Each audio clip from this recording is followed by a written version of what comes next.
It was past midnight in June of 2020 in Sandusky, Ohio, and 25-year-old Lauren Wells lay in her bed wide awake.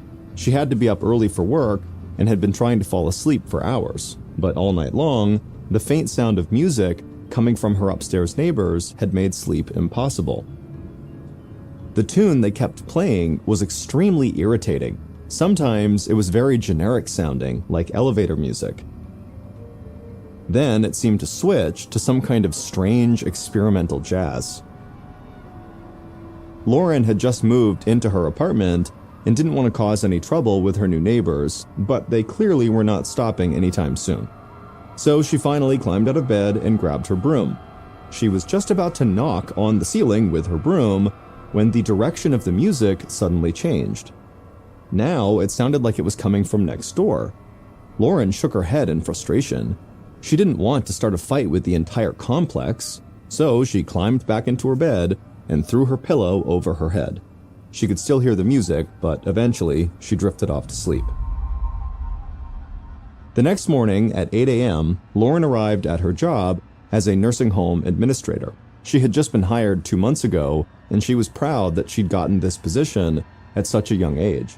Running the nursing home was Lauren's dream job. She loved interacting with the elderly residents and wanted to make a difference in their lives. So even though she was running on fumes at this point from a lack of sleep, Lauren pushed through the day, checking in on staff and residents, and running various meetings. Thankfully, it was a Friday, so Lauren had the weekend to look forward to. She and her friends were heading to one of the islands off of Lake Erie, which is one of the Great Lakes. Lauren hoped some time outdoors would help her regain some energy. And the weekend getaway was just what she needed. The sun was out, there was a gentle breeze over the lake, and the water was cool and refreshing. Lauren was excited to reconnect with her best friends, and on their first night out, they went out to dance and have some drinks. She forgot about work and her annoying neighbors and just enjoyed herself. But as the evening progressed, Lauren found herself using the bathroom more than usual, but she figured it was just because she was drinking. A little while later, when she was on the dance floor, she felt a sharp pain on her left side. The pain stayed with her the rest of the night. She thought it was menstrual cramps and did her best to ignore them. Nothing was going to stop her from having a fun weekend. And by the time she got home Sunday night, she was feeling better, just like she had hoped. But soon after Lauren stepped into her apartment, her good mood evaporated. Her neighbors were playing that annoying elevator music again. The faint melodies seemed to be coming from everywhere and nowhere at the same time. Lauren dropped her bags and shook her head. She wasn't going to let this upset her. It was late and she knew she needed to get some sleep. So she unpacked and got ready for bed. But just like before, it was impossible to relax with that music coming through the walls. She tossed and turned for hours until finally exhaustion overtook her. When Monday morning rolled around, Lauren was definitely not feeling well. She figured she was paying for her weekend of partying, so she tried to shake it off. She made herself a cup of coffee and got on the treadmill for her daily run. But she'd only been on the treadmill for a minute when once again she felt an intense pain in her left side and had to stop running. It almost felt like someone was punching her hard, but from the inside. This pain went far beyond menstrual cramps. She figured something else had to be going on. Lauren thought back to everything she did at Lake Erie. She wondered if she had pulled a muscle while she was out swimming. It didn't seem likely, but she couldn't think of anything else that would explain the pain. Lauren had no idea how she was going to get through the day, much less the week, but she didn't want to call in sick. She was still new to her job, and people were counting on her. So she slowly got dressed while wincing in pain and got ready for work. And as she did, she thought to herself, at least her neighbors weren't playing that god-awful music. Once Lauren arrived at work, she did her morning rounds and sat down at her desk to take care of some paperwork. But as hard as she tried, she just couldn't focus. There was something distracting her. It was that weird music she kept hearing in her apartment. It made no sense that the same music would be playing in the nursing home. Lauren looked around just to see if there were any speakers nearby, but there was none. She tried to ignore the disjointed melody, but it was impossible. It seemed like it was coming from everywhere. But then she realized something that made her heart start racing. If there really wasn't any music actually playing right now, that could only mean one thing. The music was only happening in her head. She wondered if she was going crazy, but before she jumped to any conclusions, Lauren thought of someone who might be able to help her. She had a friend who was an audiologist, which is a doctor that specializes in hearing. Lauren called her right away and explained what was going on. She described the strange, repetitive sound and said it was following her everywhere. Lauren's friend listened patiently, then told her that what she was describing sounded upsetting, but it actually wasn't uncommon. She promised that Lauren was not going crazy. She said that sometimes people can hear melodies in everyday noises like busy traffic or the hum of air conditioners, and just like songs that get stuck in your head, these sounds can do the same thing. Since Lauren was clearly so tired, she was probably more susceptible to hearing these noises. Her friend was sure that once Lauren just got some quality sleep, this weird music she was hearing would go away. Lauren was relieved, but also frustrated. The music was actually the thing keeping her from sleeping in the first place. But she was glad to know that if she could just get some rest, maybe her life would go back to normal. As the week went by, Lauren did her best to stay relaxed, but the music in her head just would not stop, and it continued to make sleep nearly impossible. And so a few days after talking to her friend, Lauren again dragged herself to work, and as she headed down the hall toward her office, she noticed a new odd sensation. Her hands felt like they were covered in a thick layer of dirt, and they felt sticky too, almost as if a glue stick had melted in her palm. She kept scrubbing her hands with soap and hot water, but she couldn't get them to feel clean. Lauren was totally confused. She'd never felt anything like this before. And it wasn't long before that same sensation spread to her feet. Lauren felt like her socks were glued to her toes. At first, it was just a little bit irritating, but then it became totally unbearable. She started going barefoot at work, which helped a little bit. She realized it was weird, but she couldn't stand the thought of putting her shoes and socks back on. Lauren was afraid that there was a connection between her auditory hallucinations and now her hands and feet feeling dirty all the time. But she had no idea what that connection could be. Lauren's instinct was telling her to go see a doctor, but she imagined how ridiculous it would all sound. She hung on to what her friend, the audiologist, had told her about feeling better with some rest. And so Lauren convinced herself that this was the weekend she would finally get some sleep and all these problems would just finally go away. That Saturday night, more than 2 weeks after her strange symptoms had begun, Lauren climbed into bed exhausted. She tried to ignore the strange soundtrack playing in her head, her sticky hands and feet, and the dull pain still in her left side. She pulled the comforter up to her chin, and she tried to meditate, letting the sounds of birds outside her window lull her to sleep. But after a few minutes, Lauren's eyes flew open. She realized that the birds singing outside her window were seagulls. Seagulls live near water, and there was not an ocean or a lake anywhere near her. The seagulls got louder and louder, and finally sounded like they might just fly right into her room at any second.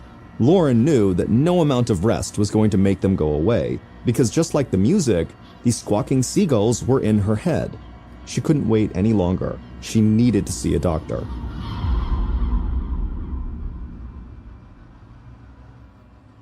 Almost 500 miles away in Easton, Pennsylvania, Lauren's father, Brad, was sound asleep at home when his phone rang. He saw Lauren's name on the caller ID and felt his stomach tighten. She wouldn't be calling so late if something wasn't wrong. After he answered the phone, Lauren told him what had been going on for the past couple of weeks. She had reached the point where she was so worried about her symptoms that she was heading to the emergency room to get checked out. Brad could hear the panic in her voice, and that made him scared. He was fully awake now, calculating how long it would take him to drive to Ohio. He jumped out of bed and reached for his clothes, telling Lauren he was on his way, but she told him he should stay home. She wanted to see what the doctor had to say before he made such a long trip. Brad reluctantly agreed to hold off, but he told Lauren to call as soon as she had any answers. 30 minutes after talking to her father, Lauren arrived at the emergency room. She took a breath and then described her symptoms to the admissions nurse, expecting to get some strange looks. But the nurse just nodded and took some notes. Then Lauren was sent back to see a doctor who performed an exam and drew her blood. Lauren waited anxiously as they processed her results. And after a little while, the doctor approached Lauren's hospital bed. She searched his face, looking for any sign of concern, but his expression seemed totally relaxed. He told Lauren that her tests were completely normal. He didn't think anything was really wrong with her. As he spoke, he flipped through her chart and asked about her work. She explained she'd recently moved and started a new job. The doctor nodded and said he understood, and he said, Lauren, you're probably just stressed. And then he prescribed her some anti-anxiety medication, and he gave her an order to see a psychiatrist. Lauren was frustrated with the doctor's diagnosis, but he seemed to be certain there wasn't anything else going on with her. So Lauren left the ER feeling somewhat unsettled, and on the way home, she called her father, Brad. Lauren could always rely on him to be supportive and honest with her. She told him how annoyed she was that all these doctors just assumed she was stressed because of her new job. But she was thriving there and loved the new challenge. It didn't make sense to put the blame solely on stress. Her dad said he totally understood her frustration, but the doctors knew what they were doing. He asked Lauren to at least start taking the anti-anxiety medication. With any luck, they'd let her get some sleep, and then at that point, with a clear head, she could reassess her situation. Lauren was not convinced, but she promised her dad that she would try.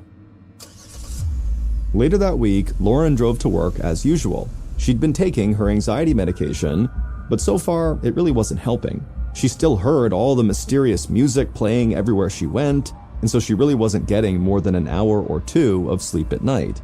She gulped down some strong black coffee, but nothing could cut through her brain fog.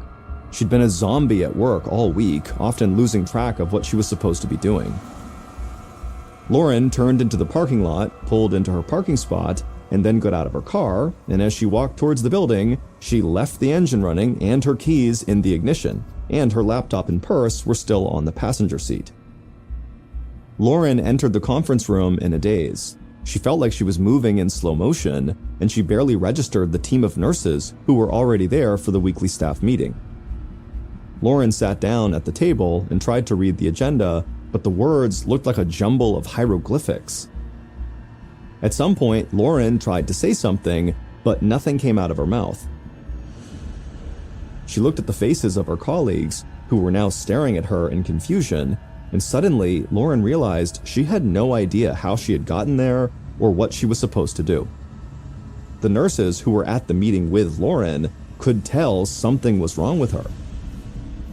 They helped Lauren lie down on a nearby sofa and took her blood pressure, which was extremely high. She could hear another nurse calling 911. Lauren tried not to panic, but the fear was overwhelming. Then her mind went totally blank. By the time the ambulance arrived, Lauren was starting to come out of her trance-like state. The fog that had been clouding her mind had lifted, and she felt more clear-headed than she had in a long time. She insisted that she did not need to go to the hospital, but the staff wouldn't hear of it. And so, after some gentle coaxing, they convinced Lauren to get in the ambulance. The paramedics took Lauren to a local hospital where doctors ran a series of tests. As she waited for the results, she felt surprisingly calm. She was so relaxed that she began texting her friends to come hang out with her in the hospital. She said she was having a great time.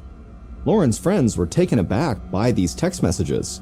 They knew what she was going through, and this just didn't sound like her at all. A little while later, Lauren's father, Brad, was busy at work when his cell phone rang. He'd been on edge the whole week, worrying about his daughter. When he saw it wasn't her number, he felt relieved. But then he realized the person calling him had an area code from Sandusky, the town where Lauren lived. Brad's stomach tightened as he answered. It was one of Lauren's friends. She told Brad that Lauren was in the hospital and that she was not doing well. This time, Brad didn't hesitate. He raced home, threw some clothes in a suitcase, and sped off to make the 7-hour drive to Sandusky. Meanwhile, Lauren was waiting at the hospital for more test results. One of her close friends, who had come to the ER, was sitting next to her. When the doctor came back to Lauren, he gave her some good news. Her test results had all come back negative, just like before. They couldn't explain what had happened to her at work, but physically she was fine and she could be discharged. Lauren thanked him, then she turned to her friend and said that it must have been another false alarm. but Lauren could tell her friends still looked worried. And deep in her heart, Lauren knew she wasn't okay, no matter what these tests said. Her symptoms might have temporarily gone away, but they were going to return, and as she thought about that, she began to feel this terrible dread come over her. Lauren asked the doctor if there was any other alternative to being discharged. The doctor hesitated, and then he said yes, there was, but it was drastic.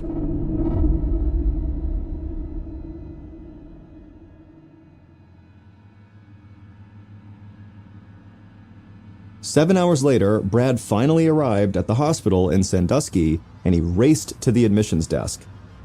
Just moments earlier, his daughter had called him with the stunning news that she was admitting herself into the psychiatric ward of the hospital, and so Brad, all he wanted to do was just get to his daughter. Once he entered the patient area, Brad was greeted by a doctor and brought to Lauren's room, but he was only allowed to see her through a shatterproof glass window on her locked door, and what he saw shook him to the core. Lauren was writhing on the floor, screaming and begging to be let out. She was trying to tear off her shirt, food was splattered on the walls, and an empty tray and plate were upside down on the floor. Brad was stunned. Lauren had called him just a couple of hours earlier and seemed fairly clear-headed, and so he didn't understand how her condition could have changed so drastically. The doctor explained that he was giving Lauren medicine to treat schizophrenia, which is a serious mental disorder that causes people to hallucinate and experience delusions. They'd already started on her medication, but it would need time to take effect. Brad shook his head in disbelief. There was no history of mental illness in their family, and Lauren had always been so happy and well-adjusted. The doctor could only shrug. Schizophrenia did have a tendency to run in families, but it also struck out of the blue, usually in young adults anytime between their late teens and early 20s, and Lauren was 25. The diagnosis was terrifying. Brad was desperate to do something to help, but all he could do was wait for Lauren's medication to kick in. It was early in the morning when Brad left the hospital after Lauren had finally calmed down. He checked into a nearby hotel and sank into an exhausted sleep, thinking about his daughter and praying that she would be back to her normal self by the time he woke up. After sleeping for a few hours, Brad returned to the hospital, and when he got there, the nurse gave him a rundown of Lauren's condition. She said Lauren had begged the staff to use their hospital phone, and then when they said yes, she had called friends and relatives repeatedly, forgetting she'd already spoken with them. She'd also become very aggressive with the hospital staff. Brad insisted on going into his daughter's room, so they unlocked her door and he walked in softly, not wanting to scare her. Lauren was sitting on a rumpled bed staring into the distance. Her hair was disheveled and there were dark circles under her eyes. He almost didn't even recognize her. Brad struggled to stay calm as he sat down next to Lauren. He tried to comfort her and asked her if she needed anything, but she didn't respond. The medications she was on didn't seem to be working, but the doctor said it could take a while to kick in. Without anything else to hold on to, Brad clung on to that hope. Over the next few days, Brad anxiously waited for Lauren to improve as doctors tried different combinations of medications. But on the fifth night after Lauren was admitted to the psych ward, things got even worse. Brad had gone back to his hotel, and in a routine that had become too familiar, a phone call startled him awake. It was someone from the hospital. Lauren had experienced a massive seizure and was being transferred to the ICU for further testing.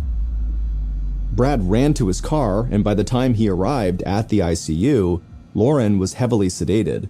He flagged down a doctor in the hall and bombarded her with questions, but it was clear that the doctor was just as much in the dark as he was.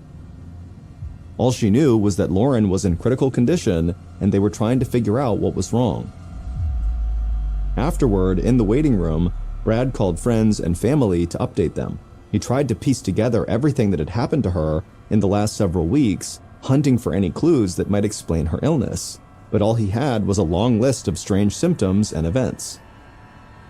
Brad didn't know what to do, but he was desperate for answers, and so he began mentally going through his list of friends who might have some perspective that could be useful right now about Lauren. And as he did this, one name came up that he and Lauren both had in common: Ken Zemanek. Ken was the father of twin girls who were Lauren's best friends from childhood, and he was also a psychiatrist. And so Brad hoped Ken could provide some perspective about Lauren's mental state. When he got Ken on the phone, Brad was afraid that Ken would tell him the same things as all the other doctors, that it was possible Lauren had schizophrenia, or that Brad just needed to be patient and wait for more test results. But once Brad finished going through Lauren's extensive list of strange symptoms, Ken didn't say a word. After a long pause, he said that the hallucinations and mood swings did point to a mental issue. But what troubled Ken was the seizure. Schizophrenia couldn't have caused that to happen. Ken paused again, and then told Brad he did have another thought, one that could potentially explain everything that had been happening to Lauren. He described it as a, quote, rare bird, or extremely rare condition. He suggested that Brad ask Lauren's doctors to test her for this rare condition. Brad listened intently. It was a long shot, but it was all he had. After Brad hung up with Ken, Brad Googled anything he could find about this rare disease Ken had mentioned. And the more he read about it, the more convinced he became that it was what was happening to Lauren. Brad headed straight to the nurse's station and asked to speak with one of Lauren's doctors right away. For the first time since Lauren's nightmare had started, he felt a real glimmer of hope. The on-duty doctor arrived, and Brad told him about his conversation with Ken Zemanek, but the doctor was hesitant to test for it right away. The condition Brad described was incredibly unusual, and they needed to test for more common conditions first. Brad immediately tried speaking with another one of Lauren's doctors to see if maybe they would test for it, but that doctor said the same thing. They were going to test for common things first. And this doctor would say that in their entire career, they had never seen a patient with something that rare before.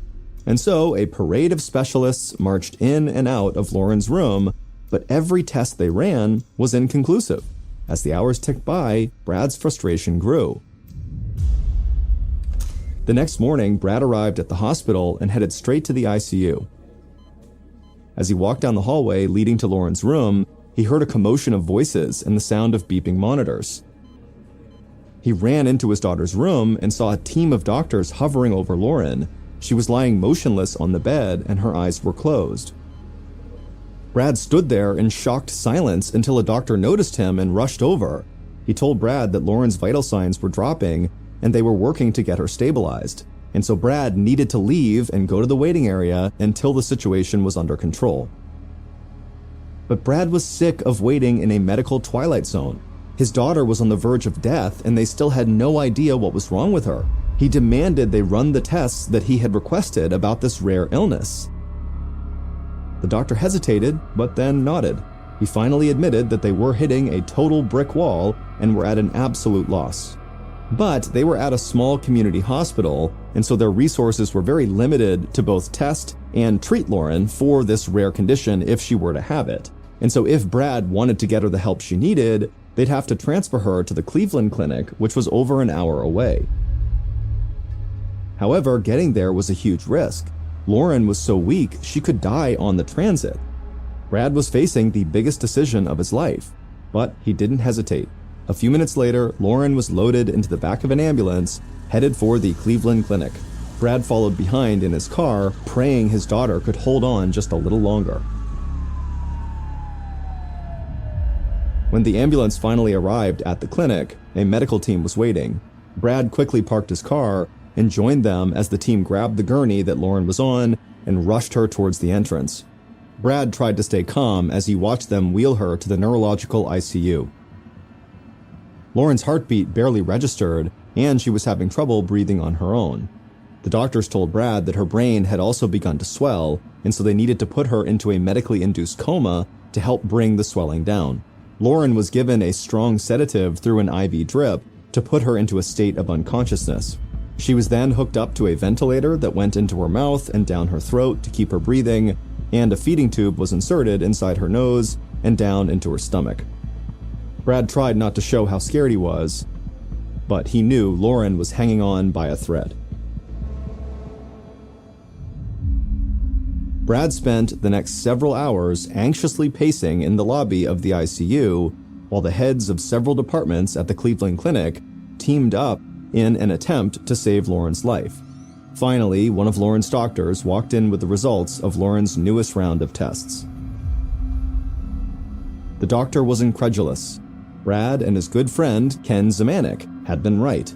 Lauren was sick with something that was so unheard of, most doctors would never think to even test for it. She had a disease called anti-NMDAR encephalitis.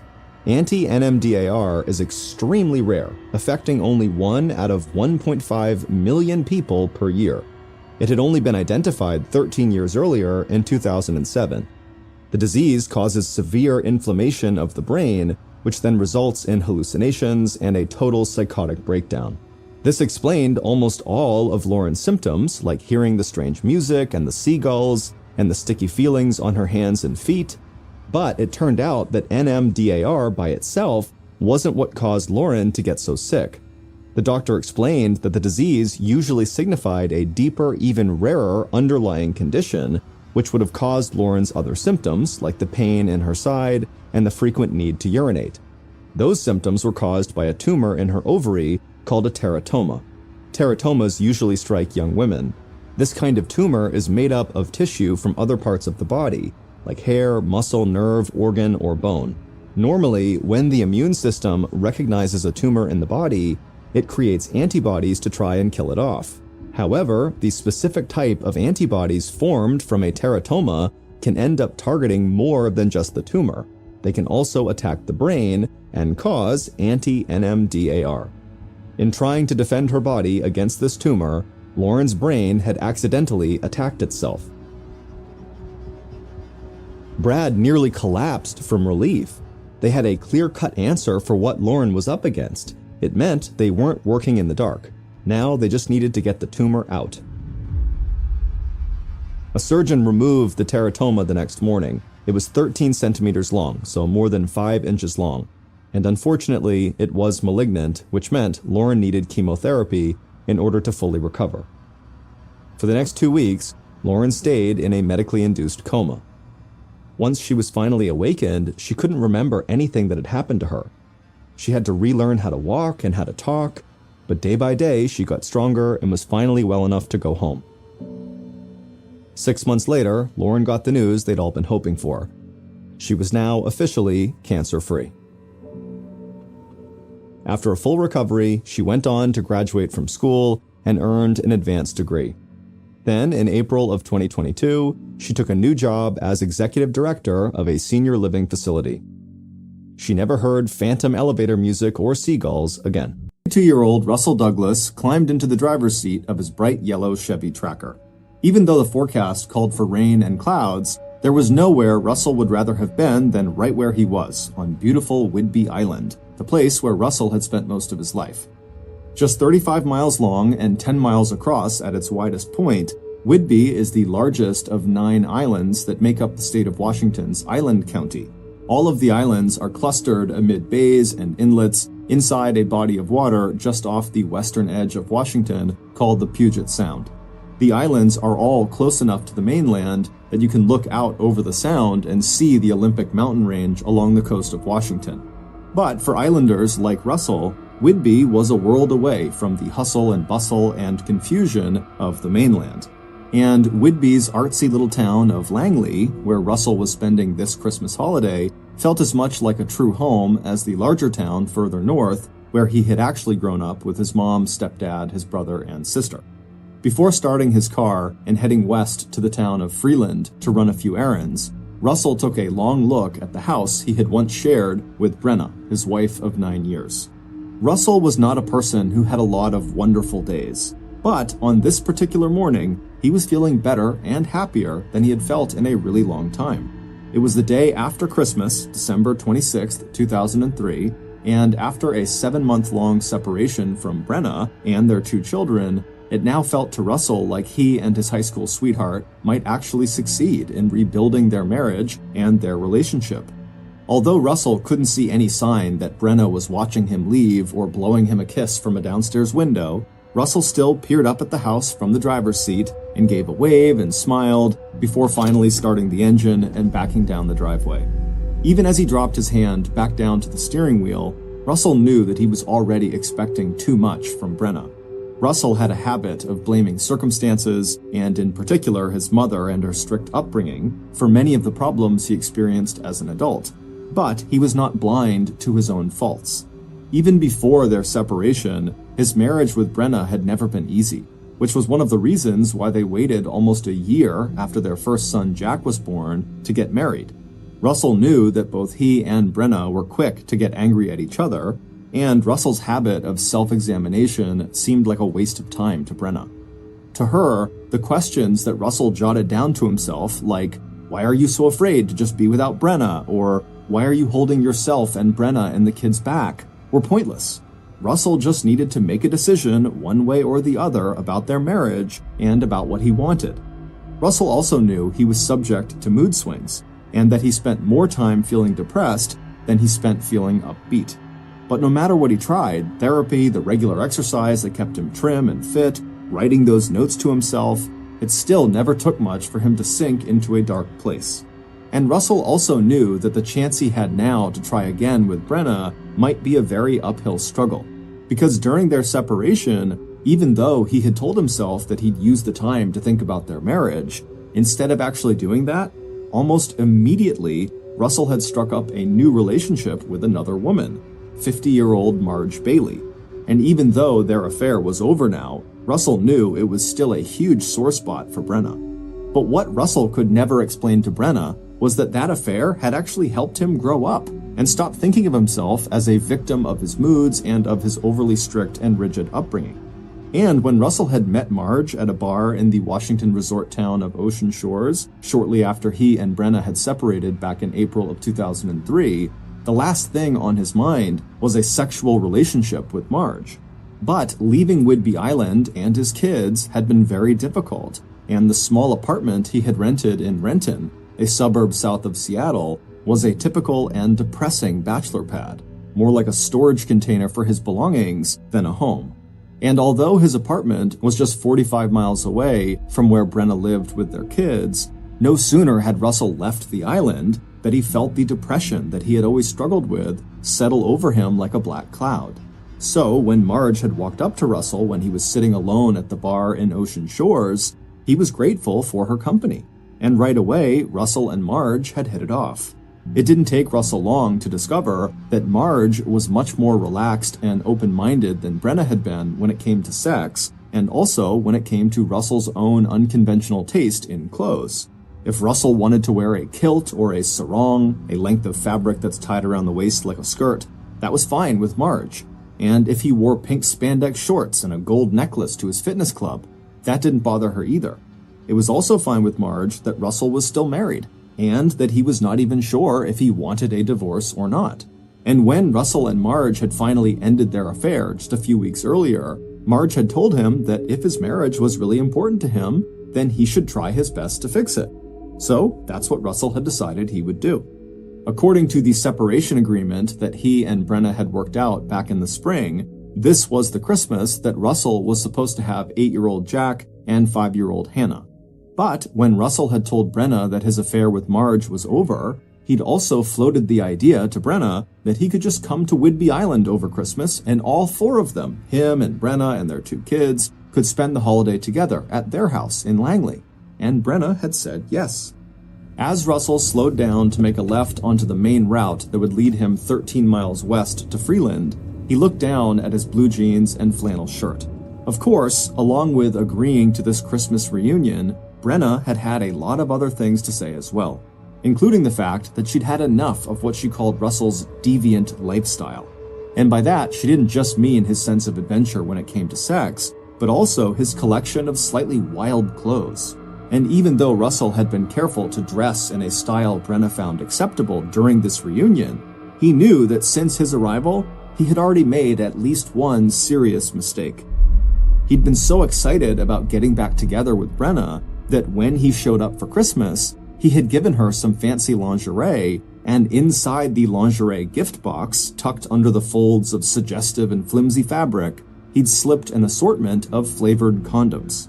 Still, Brena's annoyance with him had not stopped them from making love together earlier that very morning. And now, as Russell drove through some of the most beautiful landscapes in the Pacific Northwest, that voice inside him that constantly second-guessed his decisions and made him feel like happiness and contentment were always going to be out of his reach seemed to fade away. Not only was Russell back on his beloved Whidbey Island with Brena and his kids, financially, his life was also improving. He'd recently gotten a small, but to him very meaningful, promotion at the land management company where he worked, and in just 4 months, he'd finish his online master's degree in business administration. He knew that the hairstyling business he and Brena had bought together a year ago, so Brena, a licensed beautician, could have her own salon, needed an infusion of cash to cover some debt Brena had run up. But if they could make their marriage work, his skill with money management, coupled with her skills as a beautician, could put them on the path towards a comfortable financial future. He also knew that that kind of security and status was very important to Brena. Even though she had never gone to college or spent really any time off of Whidbey Island, Brena had a few close friends whose lives she envied. One of them was her best friend, Peggy Sue Thomas, who also happened to be a licensed hairstylist, as well as the owner of the house that Russell and Brena rented in Langley. Although Russell had never been close friends with Peggy Sue, who was 4 years older than he and Brena, it was impossible to grow up on Whidbey Island and not know about the 6-foot-tall high school basketball star from Langley with the outsized personality and fiery red hair. After high school, Peggy got married and then got her beautician license, just as Brena would later do. But after Peggy's first marriage fell apart, she surprised everybody by joining the military and becoming one of the few female aircraft mechanics in the U.S. Navy. After that, Peggy went on to marry a fellow veteran, and when she left the service, she raised 2 daughters, and in addition to working on and off as a hairstylist alongside Brena, Peggy Sue also got a job as a car mechanic. And when her second marriage ended in divorce as well in the 1990s, Peggy Sue responded to the fact that her husband had left her for another woman by hitting the gym. By the year 2000, Peggy Sue had lost 100 pounds, and that year, she won the Mrs. Washington beauty pageant. And now Peggy Sue was out in Las Vegas, Nevada, living the high life with her 2 daughters.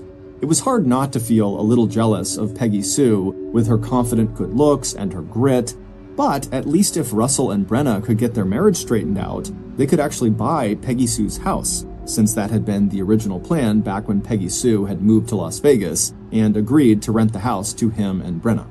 As Russell made yet another decision, he would definitely talk to Brena about buying that house. He also made a quick mental review of the directions he needed to follow to get to his next destination, an address on Wall Road just outside of Freeland.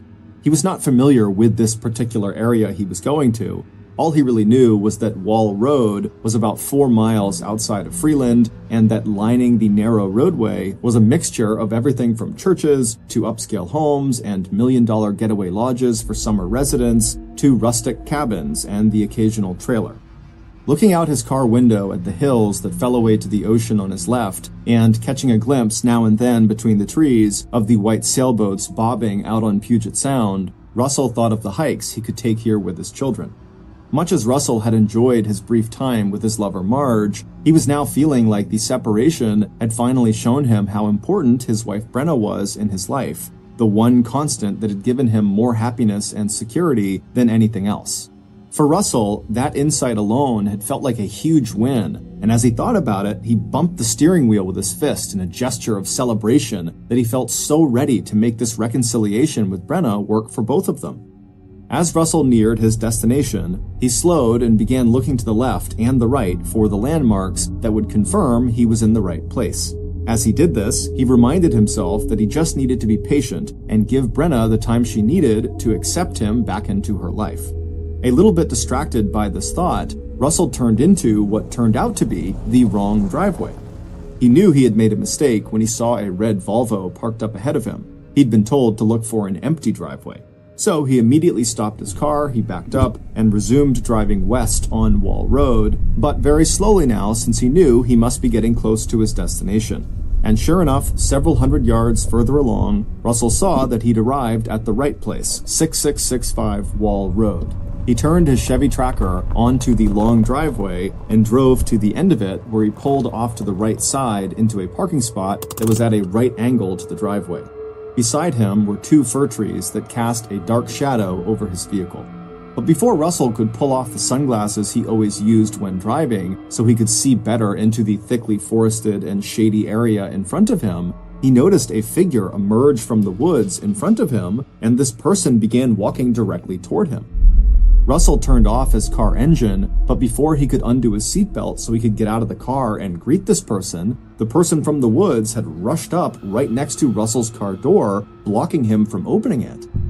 Russell turned to look at the stranger to see what they wanted, and when he realized what they were doing, he froze with fear. A few seconds later, and the world that Russell had finally begun piecing together in his mind for himself and his family ended in a sudden and terrific blow to his head. Almost 5 hours later, at about 4:30 p.m., 2 women who were residents of Freeland, who lived on Wall Road, were surprised to see a yellow Chevy Tracker parked in the driveway of one of their neighbors' houses.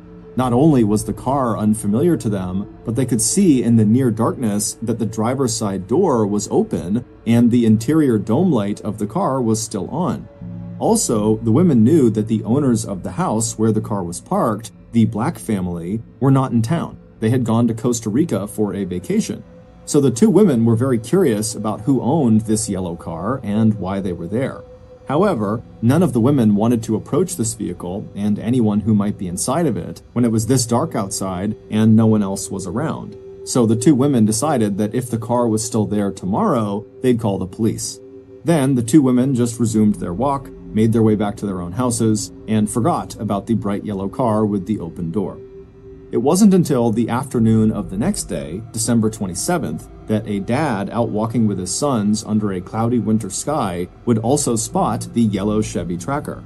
Like the women who had been out walking the night before, Joseph Doucette, a schoolteacher who was staying with his family in a nearby cabin, was also immediately drawn to the car's open door.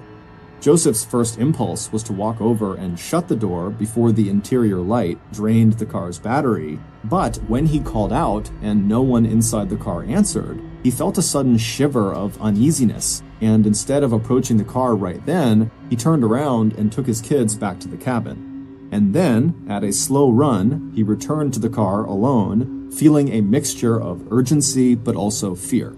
Telling himself to get a grip, Joseph took a deep breath and then walked down the long driveway.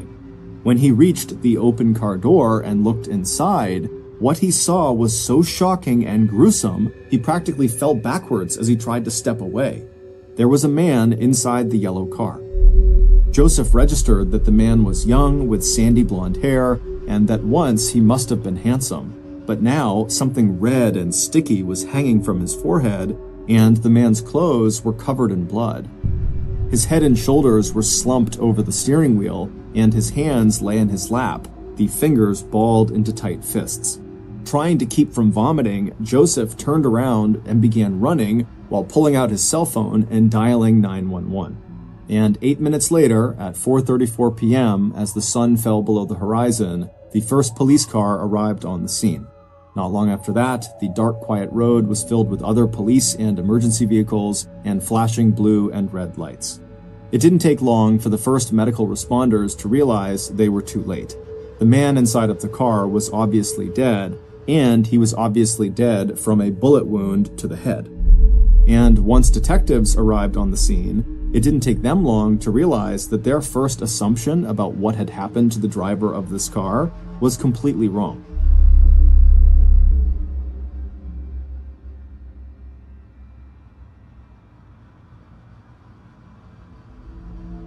Given the fact that the residence where this man was found was not only totally isolated, but looked obviously vacant, it would turn out the Black family who owned the property really had been on vacation in Costa Rica at the time, and they would tell police they were not expecting anyone to be on their property while they were gone. And the fact that the driver was still buckled into his car seat, Detective Mike Plumberg's initial theory was that this must have been a suicide, that this man found this isolated place and this is where he took his life.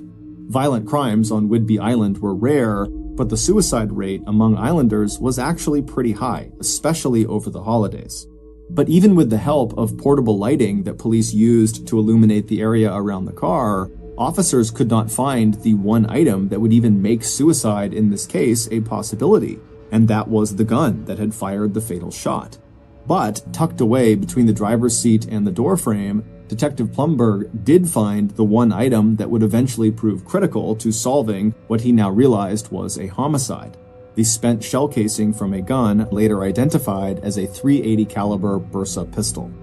Figuring out who the victim was did not take long. Whidbey Island was a small place where pretty much everyone knew each other. So when detectives examined the wallet inside the pocket of the dead man's pants, they recognized both his name and the Langley address printed on his driver's license.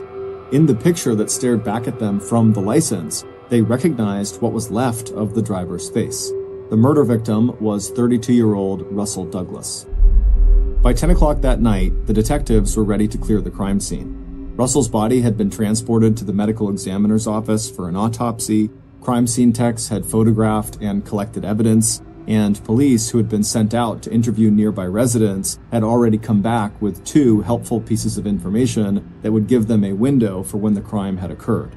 According to the owner of a house just down Wall Road, a yellow SUV had entered and then quickly exited her driveway where her red Volvo was parked between 11:30 and noon the previous day.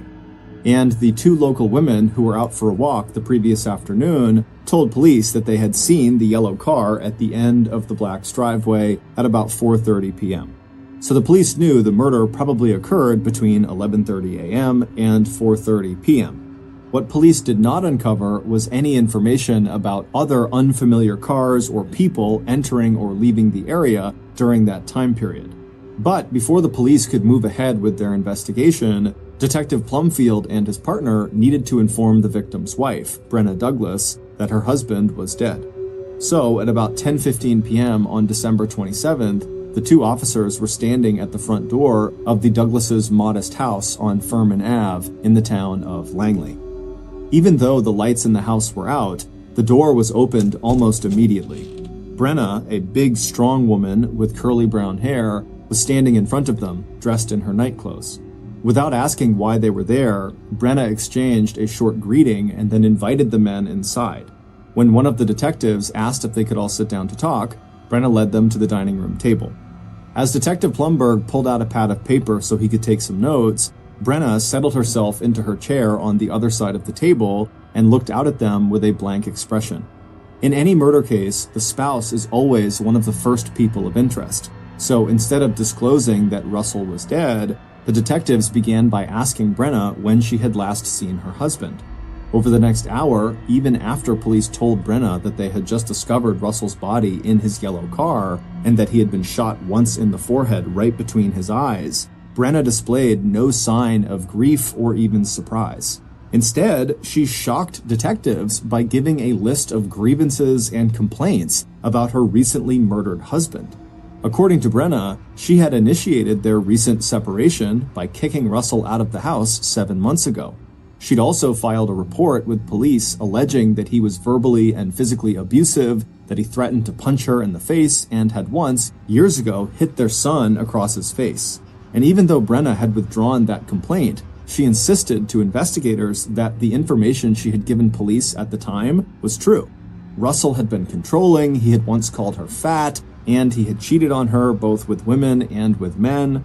Brena also claimed that Russell had downloaded tons of pornography to his computer and that he liked using sex toys. As for their recent reconciliation, it had been his idea more than her idea for the 2 of them to try to get back together and fix their marriage. And even though they had had sex during their Christmas reunion, Brena told detectives that she had only done that because she wanted to feel loved. Brena also told police that Russell abused both alcohol and drugs, and if he had any friends at all, they were only the friends that she herself had made and introduced him to. Brena's barrage of criticism about the father of her children and the man who was never late with child or spousal support and who showed up right away when Brena needed help with a household project not only shocked the 2 detectives, it made them wonder if all that bitterness Brena was expressing to them added up to a possible motive for Brena to kill her husband. Sensing that the police had found her response surprising, Brena wasted no time sketching out her own airtight alibi for December 26th, the day Russell was killed, from the moment he had kissed her and the children goodbye before leaving mid-morning to run some errands, right through the early afternoon of December 27th. As to why she had not contacted anyone when Russell did not come back to the house that afternoon or night, Brena said she assumed he'd probably just blown her off again. But even as police verified Brena's alibi, she remained a person of interest, especially when investigators found out that Russell had made Brena the beneficiary of 2 life insurance policies. One of them was worth $200,000, and the other was worth close to $400,000. Those suspicions sharpened over the next couple of weeks when the interviews they conducted with Russell's family, his former lover Marge, and his co-workers at the land management company where he worked all painted a very different picture of Russell and suggested that maybe Brena either had a distorted view of her husband, or she wasn't telling the truth, or that Russell was one of those people who turned into a totally different person when he was with his wife and kids. Because according to those other witnesses, Russell was a friendly, almost shy loner who had surprised his boss one day by wearing a kilt to work. But Russell came across in interviews as a smart and hardworking employee who took to heart his boss's request that Russell stick with more conventional wardrobe choices at work. Russell was definitely prone to depression, but his coworkers had never seen any sign that he was a drinker or that he even dabbled in drugs. Russell was excited about earning his master's in business administration. He obviously loved his kids. He talked a lot about the marital problems he and Brena were having without ever bashing Brena, but he also seemed very hopeful that they could save their marriage. And those close to both Russell and Brena said the arguments between husband and wife were definitely two-sided, that Brena had a short fuse and that her poor money management had led to her hair salon sinking into debt. If that was true, that Brena was in serious debt, then Brena would have a financial motive for getting rid of Russell and claiming the payout from his life insurance policies. Brena had told detectives that she was not aware of Russell having any life insurance policies, but right after saying this to police, Brena had contacted Russell's insurance companies and put in her claim as Russell's beneficiary. However, since Brena was suspected in Russell's death, the insurance company would not allow her to collect any money. Instead, the insurance company sent investigators of their own out to speak with police about Brena's possible involvement in Russell's death. And what Detective Plumberg found out in speaking with the insurance company's investigators was that Brena had presented herself and Russell very differently to the insurance company than she had to police. To insurance investigators, she described Russell as a loving and supportive husband, and as a couple, they were committed to reconciliation after going through a minor rough patch in their marriage. At around the same time police were speaking with the insurance investigators, an examination of Russell's work computer and personal laptop were completed, and what police learned was that 1, Brena had full access to her husband's email and bank accounts, and 2, Russell was not a big consumer of pornography like Brena had said. After her initial interview with detectives on the night Russell's body was discovered, Brena quickly hired a lawyer. She refused to take a lie detector test, and then she refused to answer any more questions unless the police could come up with hard evidence that would link Brena to her husband's murder. And as suspicious as this made Brena seem, the police didn't have any hard evidence connecting her to her husband's murder, and so for the time being, they had to leave her alone. However, that would change a few weeks later when police were able to examine Russell's phone records. And there was one number with an out-of-state area code that popped up a couple of times in the second half of December that did not fit the pattern of other calls to or from Russell's cell phone. And when Detective Plumberg called that number out in Las Vegas, Nevada, they found one of the things they'd been hoping for. Anyone who had a link to both the victim, Russell, and to their person of interest, his wife, Brena. That person turned out to be none other than Peggy Sue Thomas, Brena's best friend, who had moved off Whidbey Island back in 2000. That's when Peggy had gone to Las Vegas to compete in the Continental Mrs. USA pageant. Although Peggy Sue had won the evening gown competition and impressed judges with her stint in the Navy as an aircraft mechanic, she had not won the title. But during that competition, Peggy Sue had fallen in love with the bright lights and big city feels of Las Vegas. That's when she rented her house to Russell and Brena and moved with her 2 daughters to Henderson, Nevada, just outside of Las Vegas, where Peggy now made a good living as a glamorous limousine driver with a loyal clientele of high rollers and big tippers. Peggy told detectives that she and her boyfriend had been out to Whidbey Island over the Christmas holiday, and that she, Peggy, had seen Russell at his apartment just outside of Seattle on December 23rd. But she had only seen him long enough to hand him a Christmas gift that was for his wife, Brena. That's what the 3 phone calls that the police had seen in the phone records were about. Peggy had called Russell to arrange this gift exchange, but when he didn't answer that call, the 2 of them had kind of played phone tag for a little bit before they did connect and make their plans. As for Peggy Sue's boyfriend, Jim Huden, he was also a native of Whidbey Island, but he'd left the island years ago after he had struck it rich selling a computer program he had designed to the computer giant Microsoft. And although Peggy Sue and Jim had spent Christmas together in Washington State, Jim had not come with her to see Russell on the night of the 23rd to deliver the package for Brena. Peggy Sue admitted that most of what she knew about Russell was secondhand information she had gotten from his wife and her best friend, Brena, and almost all of it was very negative about how terrible Russell was. However, Peggy Sue would tell police that during her brief visit with Russell on the 23rd, he was very nice and seemed happy and excited about spending Christmas with Brena and the kids. By the time the call ended with Peggy Sue, Detective Plumberg had started to wonder if Russell's murder would ever be solved, because every lead they followed up on seemed to turn into a dead end. By June 2004, 5 months after Russell's murder, and with no fresh or promising leads, Detective Plumberg decided to go back and review the entire investigation. But it wouldn't be until the end of July, a full 7 months after Russell had been shot at point-blank range, that police would get the first of a string of tips that would eventually break the murder case wide open. And the first of those tips would come so far out of left field that at first, Detective Plumberg literally could not believe what he was hearing.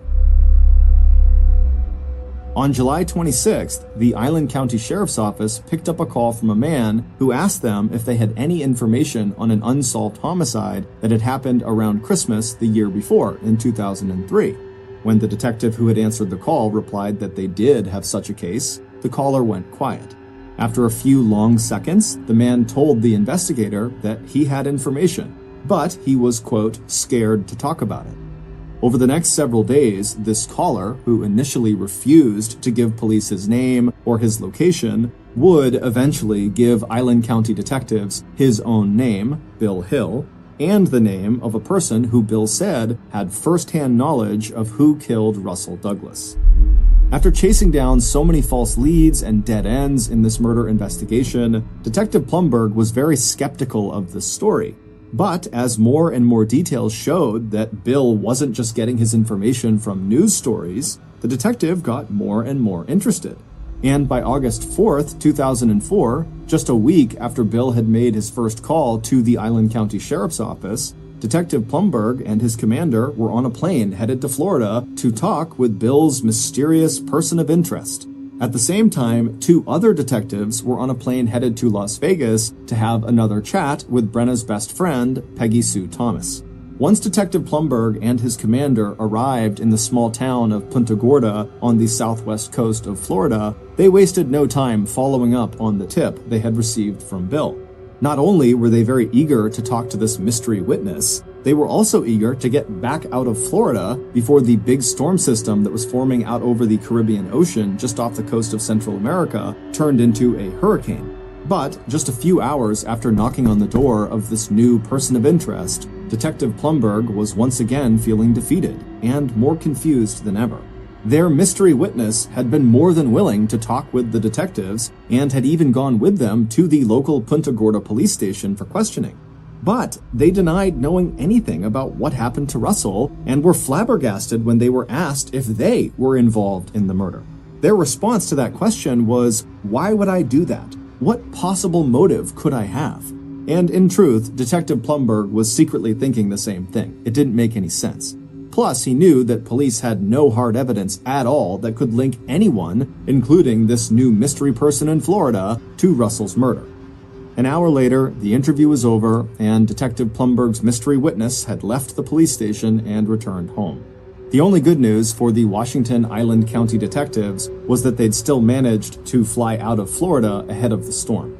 And they were lucky because by August 9th, just a few days after they had left, that storm had turned into a Category 4 hurricane that headed straight into Florida's southwestern coast and the town of Punta Gorda, where they had been. Meanwhile, the team of Island County detectives who had headed to Las Vegas had hit a similar dead end.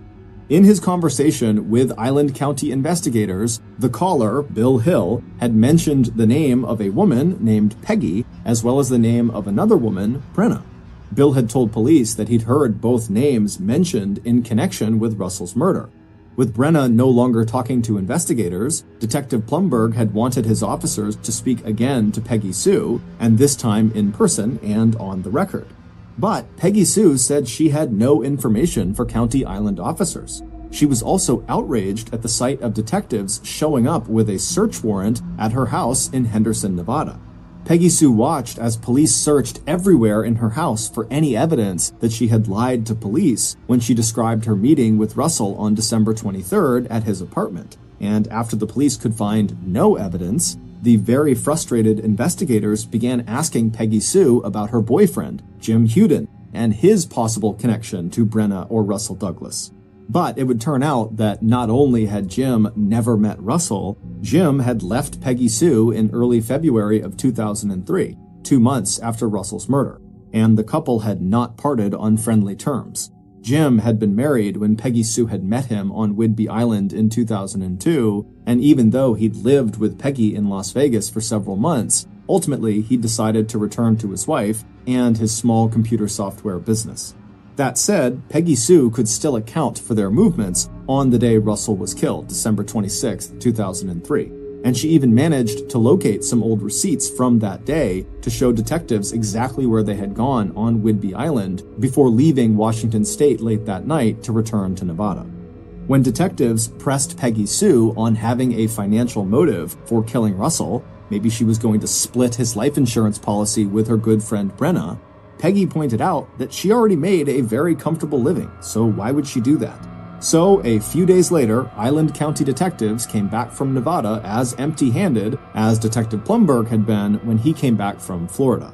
But 15 days later, on August 18, 2004, all of that would change.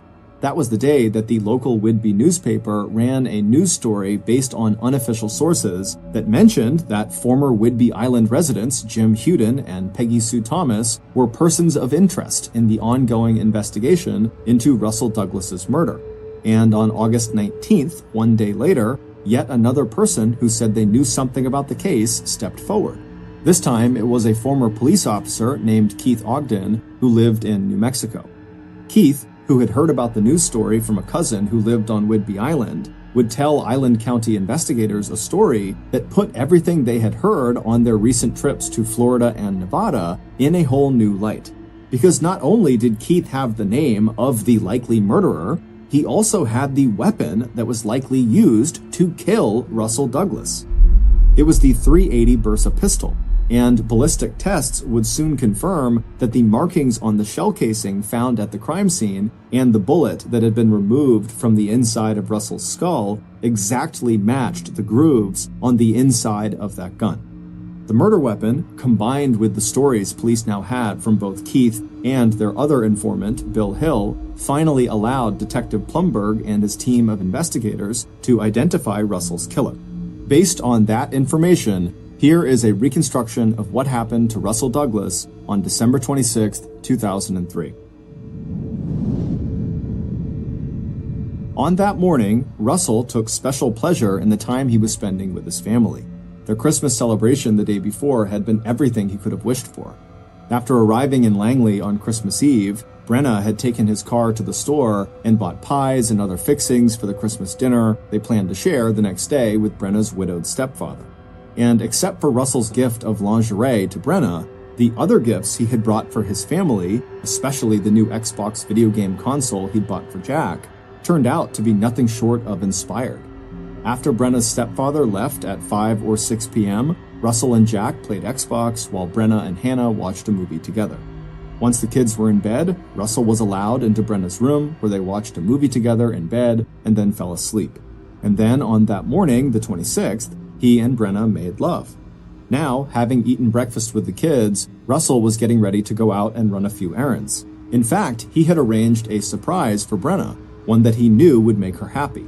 So, at about 10:45 or 11 a.m., Russell gave Jack, Hannah, and Brena each a kiss and a hug before leaving the house and climbing into the driver's seat of his yellow Chevy Tracker. Whether anyone inside the house saw him or not, it felt good to wave at the house where his family lived before he pulled out onto Furman Ave and headed west toward Freeland. Russell's killer had chosen the time of their rendezvous very carefully. They had given Russell clear directions, and they also knew that Russell was very punctual, and if anything, he might arrive a little early. But the killer was in place and ready well before Russell arrived. The killer had only test-fired the Bersa pistol a few times, but at close range, they figured it would be nearly impossible to miss. Right on time, the killer heard the sound of an approaching car, and so before Russell pulled into the driveway, the killer stepped back into the shadows and waited. A moment later, Russell pulled his yellow Chevy Tracker into the long driveway that led to 6665 Wall Road. Now that he saw how out of the way this place was, he wondered why on earth they hadn't agreed to meet somewhere closer to Langley. Still, Russell had enjoyed the drive, and except for his wrong turn into that driveway up the road, he hadn't really had any trouble finding their meeting spot. Anyway, it would make a good story to tell Brena, since she was the reason he was here in the first place. Almost as soon as Russell had pulled into that parking spot and turned off the car engine, he saw a figure in front of him step out of the woodline. With the sunglasses still on, it was hard to make out this person's face, but Russell figured it had to be the woman he was here to meet. How many other women were 6 feet tall on Whidbey Island? But before Russell could unbuckle his seatbelt and step out of the car to greet Peggy Sue, this person from the tree line had rushed over to his vehicle and stopped right outside of his car door, kind of blocking him from getting out. And so as they did that, Russell turned and looked at them and realized very quickly this person was not Peggy Sue. He didn't know who this person was. Instinctively, Russell just started to roll down his window to ask this person what they wanted. But as he was rolling the window down, Russell suddenly froze, because this stranger was now holding a pistol. And without ever saying a word, the stranger raised the pistol, aimed it at Russell's face, and pulled the trigger. As the bullet traveled through Russell's brain, his brain tissue stretched along the trajectory of the bullet, and when the tissue did tear, it snapped back into place with force so great that Russell's forehead suddenly bulged outward, and along with blood, the gray matter of Russell's brain began leaking in ropey strands out of the small hole centered right between his eyes. Before leaving, the killer opened the driver's side door of the tracker. They wanted to make sure Russell really was dead. By the time the police discovered Russell's body one day later, his body was stiff and cold to the touch. Even before the EMTs confirmed the cause of death, Detective Plumberg would describe the wound as a massive head trauma caused by an execution-style shooting that occurred from a distance of just 12 inches. It would turn out Russell's killer was Peggy Sue's boyfriend, Jim Huden.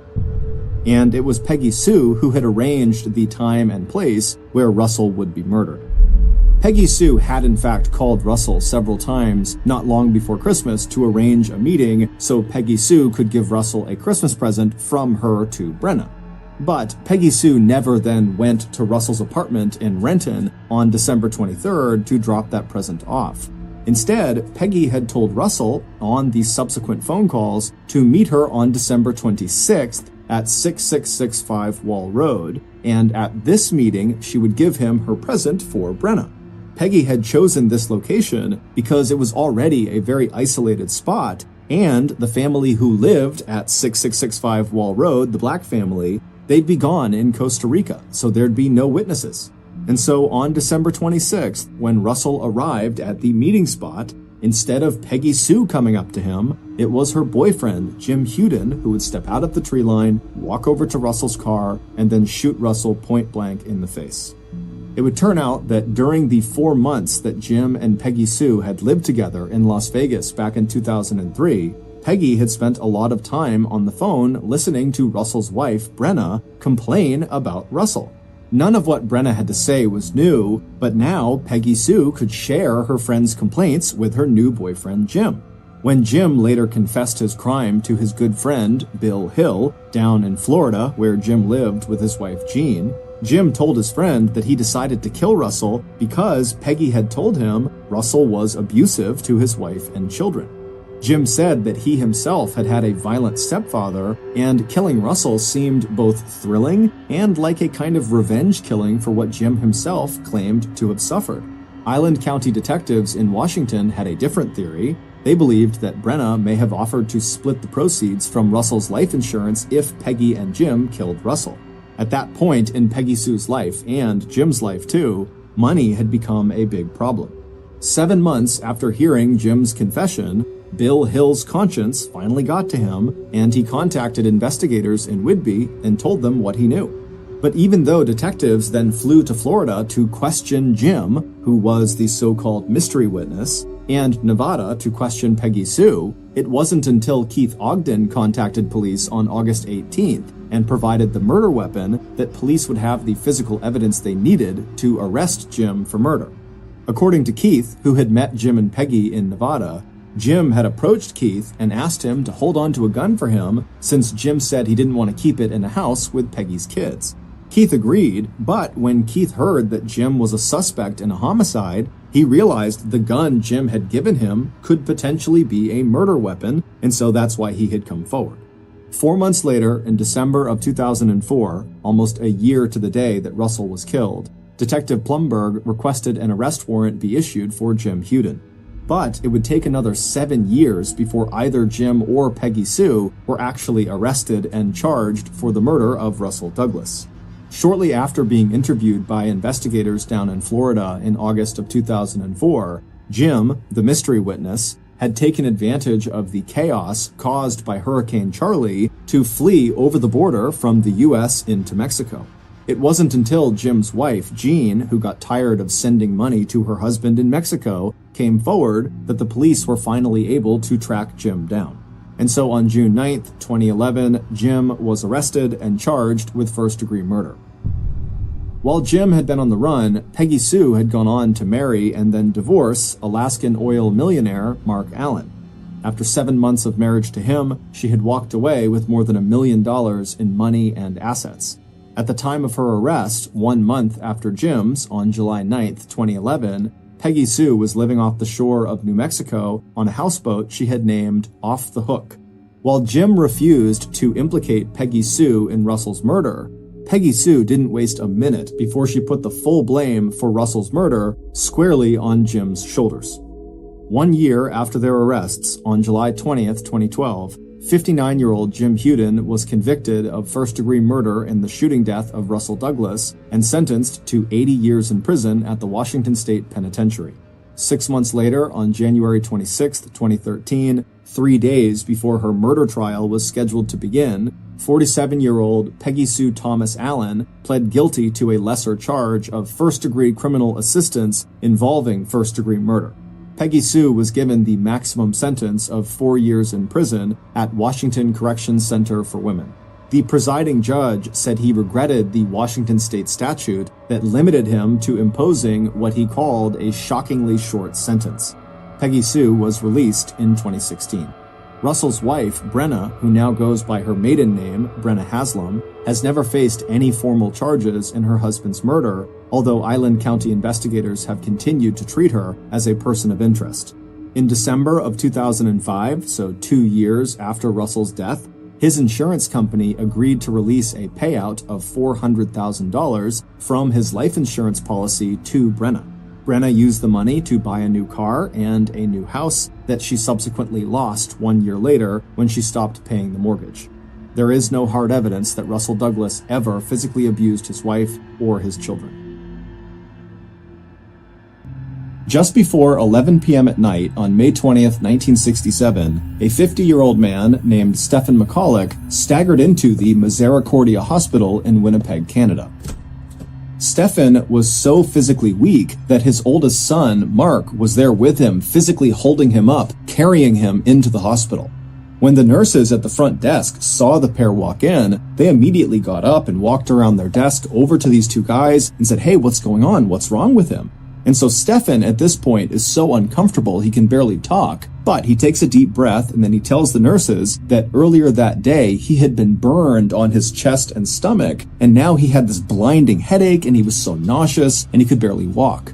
The nurses knew clearly this is an emergency, and so they quickly ushered the pair down the hall to an exam room, and then a couple of minutes later, doctors came into the room and they asked Stefan to show them his burns. Stefan, who was already lying on his back on the exam table, slowly reaches down and grabs the bottom of his shirt, and he lifts it up, and the doctors are stunned at what they see on his stomach. There was a very strange burn pattern that none of them had seen before. And so the doctors, they move in to get a better look at his injury, and as they're staring at it, they ask Stefan to explain how he got this burn. Now, what the doctors didn't realize is that Stefan was very conflicted. He knew if he told the truth about how he got this burn, then he would open himself and his family up to ridicule and skepticism. But as he's laying there and the doctors are waiting for his answer, he finally decides that the right thing to do here is just tell the truth. And so he takes a deep breath and then tells the doctors what happened to him. And by the time he was finished telling this story of what happened to his stomach, the doctors had stopped looking at his injury and instead were just standing in the middle of the room staring at Stefan with eyes wide and their mouths open. They were all literally speechless. Within 24 hours, Stefan's story had made news all over the world, and his story had attracted the attention of numerous US and Canadian secretive government agencies who were keen to interview Stefan one-on-one to really find out what he knew. In short, what Stefan claimed happened to him, dubbed the Falcon Lake incident, was a very big deal. However, the farther this story went and the more people that heard it, the more people started to question the validity of this story. It just seemed too unbelievable that maybe Stefan is just lying or this is a hoax. And so before I tell you Stefan's actual account of what happened at Falcon Lake, I'm going to give you a little context about who Stefan was prior to the incident. Because ultimately, Stefan's credibility in your eyes will determine if you really believe what happened to him. Stefan was born in the early 20th century in Poland, and when World War II broke out, he was captured by the Nazis and put into one of their concentration camps. It was called the Gross-Rosen camp, and it was located in Poland. During his time at that camp, Stefan would bear witness to the Nazis perpetrating some of the worst atrocities ever committed against humanity.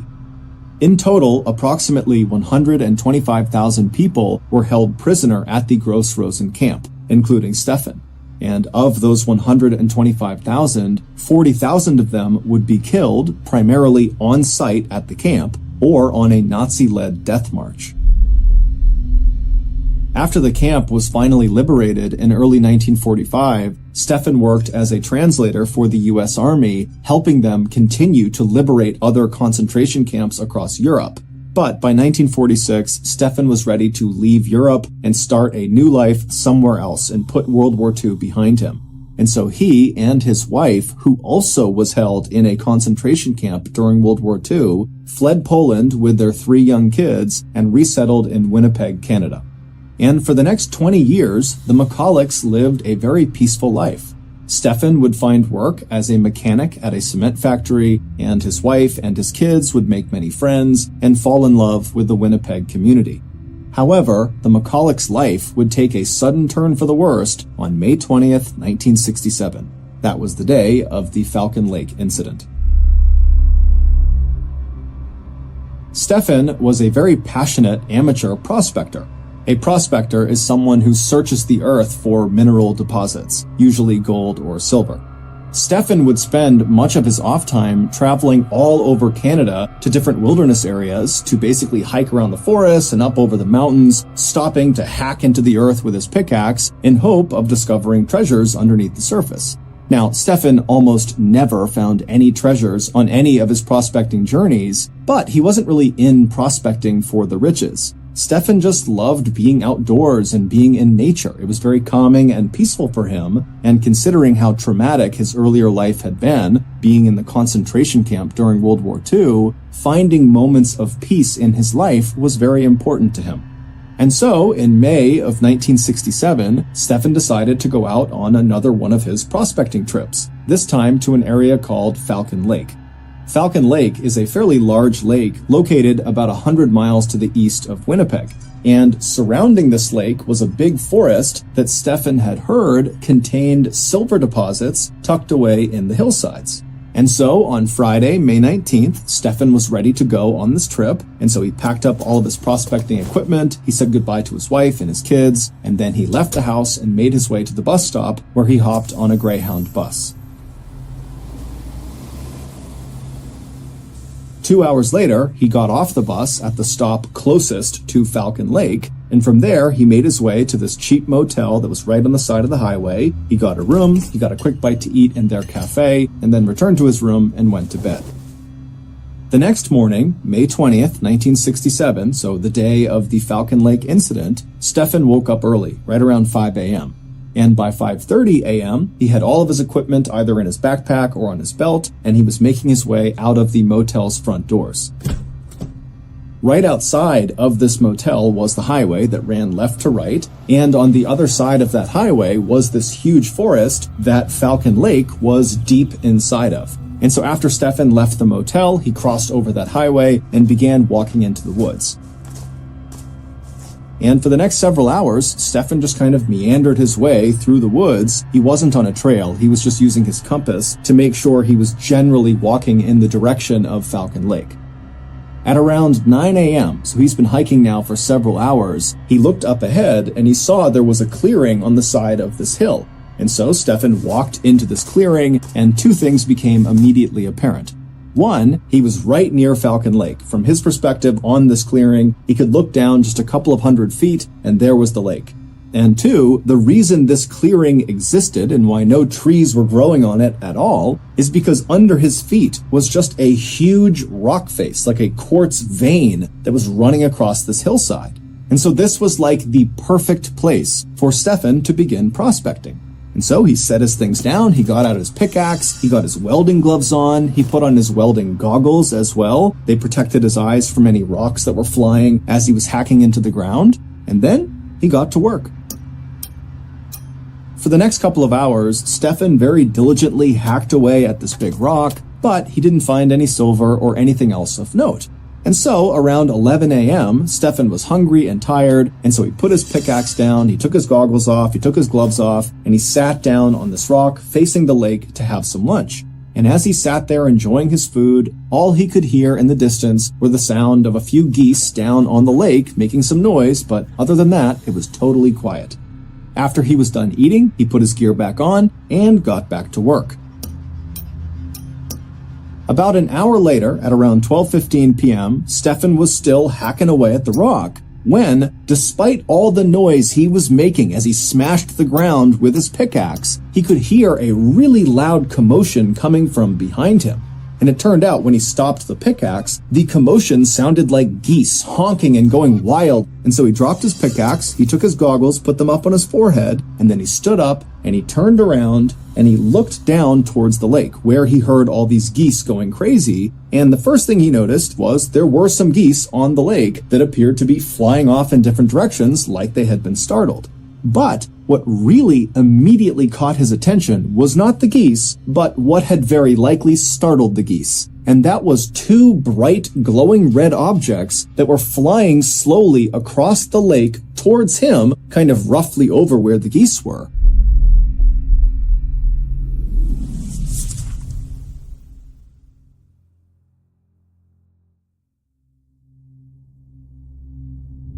And now these objects, they were cylindrical. They appeared to be about maybe 30 or 40 feet wide. They didn't have any sort of emission coming off of them. They weren't making any noise. They were just kind of slowly making their way over towards where Stefan was. Now, as Stefan is watching this happen, he wasn't fearful. He assumed those have to be military aircraft. As it was, this part of Canada, Falcon Lake, is very remote. There's not many people around. And so, logically, it made sense that perhaps there's a military that's doing training exercises in this area. And so, feeling much more intrigued than fearful, Stefan just continued to watch as these red aircraft got closer and closer to his side of the lake. And then when these two craft were about 200 feet away from where Stefan was standing, they came to a stop and they were just hovering in the air. And then one of the craft suddenly turned orange and began going up into the clouds, and then at some point just vanished. And then the other craft, instead of going up, just continued descending very slowly, now very clearly towards this open rock face that Stefan was standing on.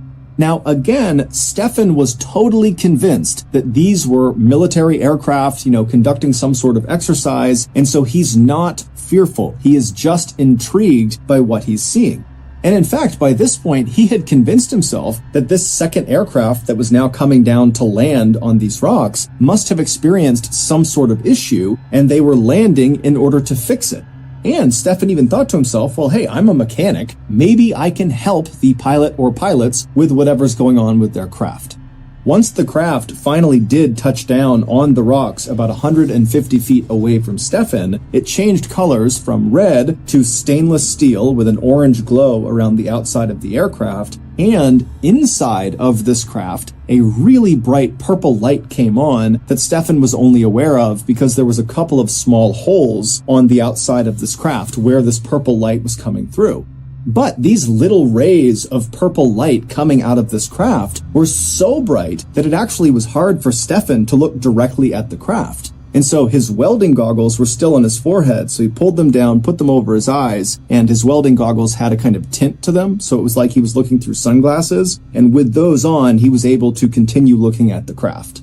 And so through his goggles, Stefan is still just standing in the same spot where he first saw these craft, and he's watching this craft that's now landed 150 feet away from him, and he's fully expecting any minute for the pilot or pilots to come out of the craft and explain what's going on.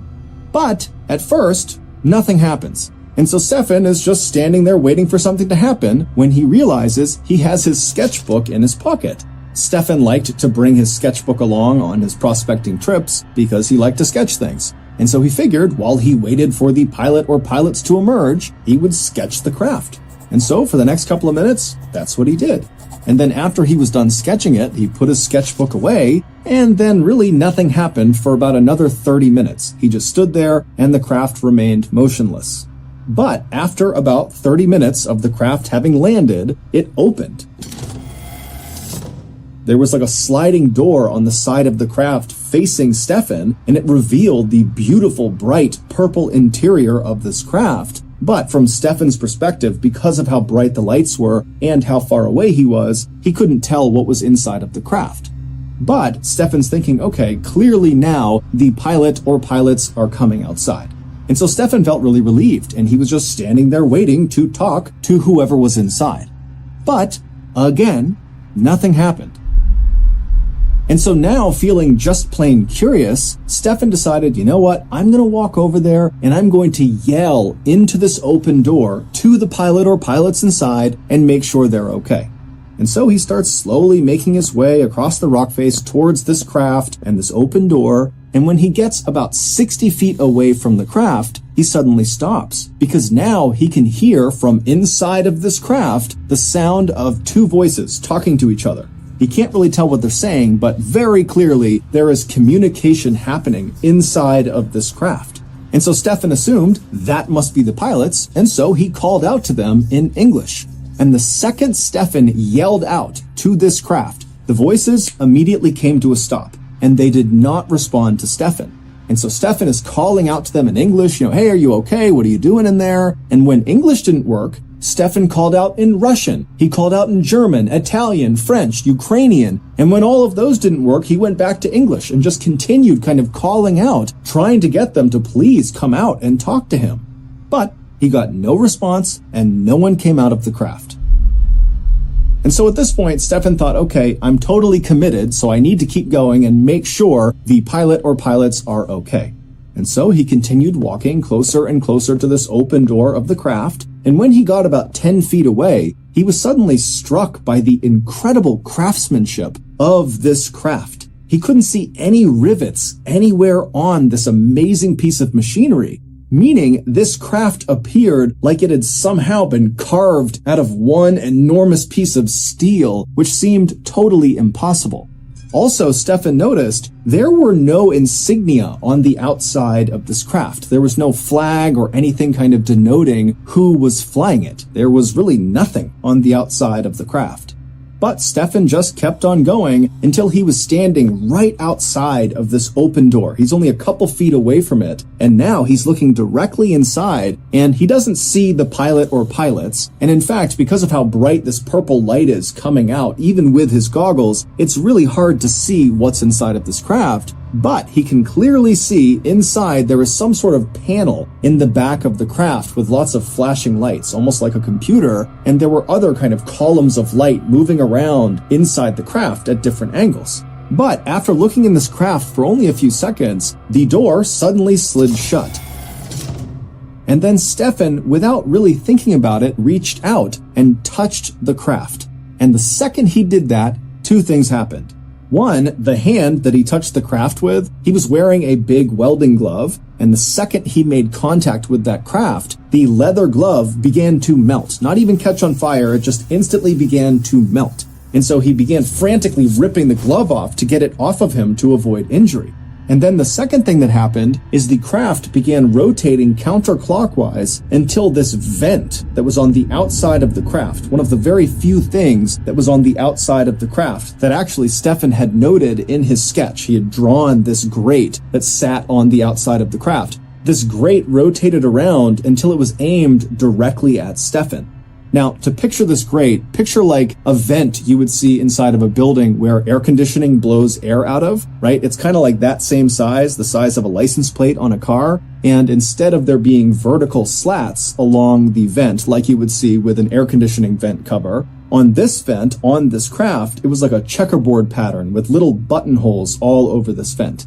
And so Stefan is looking at this vent, and then suddenly something shoots through the vent, like an explosion that hits him square in the chest and lights him on fire. His shirt is literally in flames, and so Stefan is frantically trying to rip off his shirt. He throws it on the ground, he's stomping the flame, and as he's doing that, he looks up and sees this craft has somehow immediately shot into the sky and is now disappearing into the clouds. Now, Stefan had no idea what just happened. All he knew is his chest and his stomach now hurt tremendously. But before he could deal with that, he developed this unbelievable headache. He suddenly felt so nauseous, and he felt delirious, like he was drunk. Trying not to panic, Stefan, who now is shirtless and badly burned, he ran over and grabbed some of his things, and then he began heading back into the woods to make his way back towards the motel. It would take him several hours of stumbling through the forest, stopping periodically to vomit, but he would eventually reach the highway, he would cross over, and he would make his way into the motel right around 4 p.m. And when he got there, he made his way into the cafe, and he asked the staff if they knew where the nearest doctor was. These staff members would later tell investigators that when Stefan came tumbling into the cafe without his shirt on, looking totally horrible, they assumed he was drunk. But after talking to him, he didn't smell at all like alcohol. Instead, he reeked of this horrible sulfur smell. The staff would tell Stefan that the nearest doctor was 45 miles away. And so at this point, Stefan decided his best bet was actually to just get on a bus and go back to Winnipeg, where his family could take him to the nearest hospital. And so somehow, Stefan managed to make his way to the bus stop. He hopped on a Greyhound bus, he went to Winnipeg, and then his oldest son, Mark, met him at the bus stop and practically carried him into the hospital. The very strange checkerboard burn pattern found on Stefan's abdomen, where he claims this craft turned its vent and fired on him, were determined not to be thermal burns, meaning he didn't get them from something hot touching his skin, like everyone initially suspected. Instead, they were determined to be chemical burns, but Literally no one, doctors, scientists, government agencies, no one could figure out what chemical actually burned his skin. In fact, no one was ever able to actually identify what was causing all of these ailments that Stefan was complaining of, from the headache to the nausea to the weakness to these burns, and he was tested for basically everything, from radiation poisoning to very common ailments and illnesses, and everything came back negative. Experts would go out to Falcon Lake, to the area that Stefan described seeing this craft, and sure enough, they would find an open rock face, and right around the area that Stefan described was this circular burn pattern, as if something had been perched right there that shot some sort of exhaust into the ground, and the area around this landing site was determined to be highly radioactive.